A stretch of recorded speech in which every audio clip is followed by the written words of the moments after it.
Bismillahirrahmanirrahim. Assalamualaikum warahmatullahi wabarakatuh. Dulur, selamat berjumpa kembali dengan Ngaji Berjalan Channel. Ya, kebetulan saat ini di Malioboro, Yogyakarta, kota Jogja ya. Nah, kita sambil lihat situasi Malioboro malam hari, saya akan sedikit bercerita.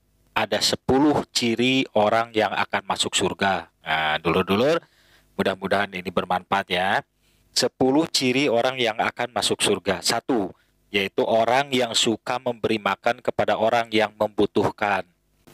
Maksudnya, apabila kita berhadapan dengan orang yang kelaparan atau misalnya dia tidak punya uang, butuh makan, kita kasih, kita bantu. Sekedar misalnya ngasih roti atau makanan apa, yang penting membantu perutnya supaya jangan sampai kelaparan.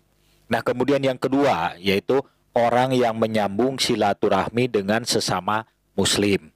Nah, ini udah jelas ya. Ini sebagai ciri orang yang akan masuk surga adalah orang yang menyambung silaturahmi, baik dengan saudara sekandung atau misalnya saudara yang berteman atau misalnya pokoknya sesama muslim walaupun itu tidak kenal, kalau memang ada ketemu di jalan atau ada kenal ya silaturahmi, gitu kan.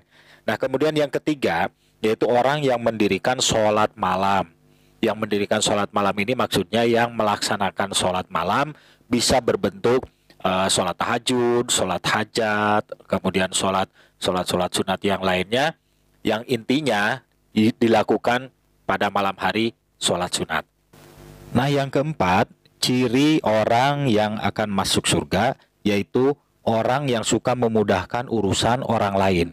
Nah, maksudnya membantu gitu kan, membantu, jangan mempersulit. Ada orang bertanya, tunjukkan ke yang benar. Kalau misalnya kita tahu gitu kan, nah, atau misalnya kita punya info, misalnya lowongan kerja atau apa, coba bantu, berikan info tersebut gitu kan, siapa tahu bermanfaat buat mereka. Nah, itu sama dengan memudahkan urusan orang lain. Kemudian yang kelima, yaitu orang yang berjihad fi sabilillah. Nah, ini jihad ini jangan diartikan dalam artian perang saja gitu kan. Bagaimana kondisinya kita saat ini kan aman-aman saja, tidak ada perang. Jihad fi sabilillah itu banyak.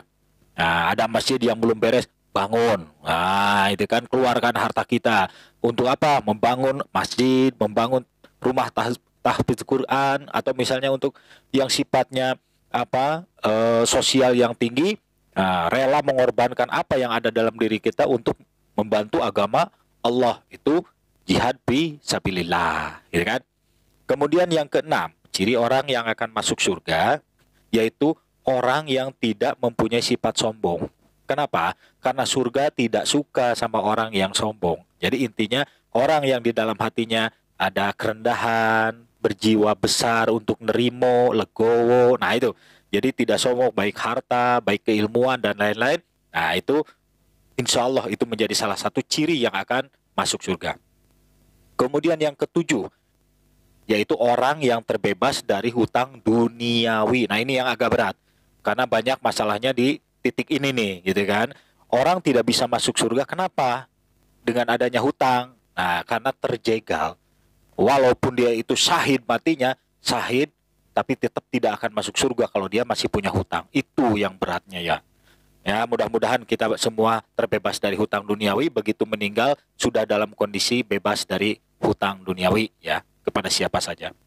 Kemudian yang kedelapan, orang yang akan masuk surga atau ciri-ciri orang yang akan masuk surga yaitu orang yang menahan amarah. Bukan berarti tidak ada amarah, ada tapi terkendali. Kemudian yang kesembilan, orang yang bersaksi atas kebenaran kitab suci Al-Quran. Maksudnya udah jelas, kita sebagai umat Islam, sebagai umatnya Nabi Muhammad SAW adalah Al-Quran menjadi pegangan, yakin gitu kan, bersaksi benar bahwa Al-Quran adalah kitab suci kita sebagai umat Islam. Kemudian yang ke-10 yaitu hakim yang berlaku adil sesuai syariat Allah Subhanahu wa taala. Nah, ini. Nah, demikian dulur-dulur 10 ciri orang yang akan masuk surga, yaitu yang pertama orang yang suka memberi makan kepada orang yang membutuhkan, yang kedua orang yang menyambung silaturahmi dengan sesama muslim, yang ketiga orang yang mendirikan sholat malam, yang keempat orang yang memudahkan urusan orang lain, kelima orang yang berjihad fisabilillah, yang keenam orang yang tidak mempunyai sifat sombong, Yang ketujuh, orang yang terbebas dari hutang duniawi. Yang kedelapan, orang yang menahan amarah. Yang kesembilan, orang yang bersaksi atas kebenaran kitab suci Al-Quran. Yang kesepuluh, hakim yang adil. Nah ini ya, mudah-mudahan ini bermanfaat. Kita sambil jalan-jalan lagi di Malioboro, Jogja. Terima kasih. Silakan videonya di like, komen, dan subscribe. Dan silahkan di-share video ini, siapa tahu bermanfaat juga untuk orang lain. Terima kasih. Wabillahi taufik wal hidayah. Wassalamualaikum warahmatullahi wabarakatuh.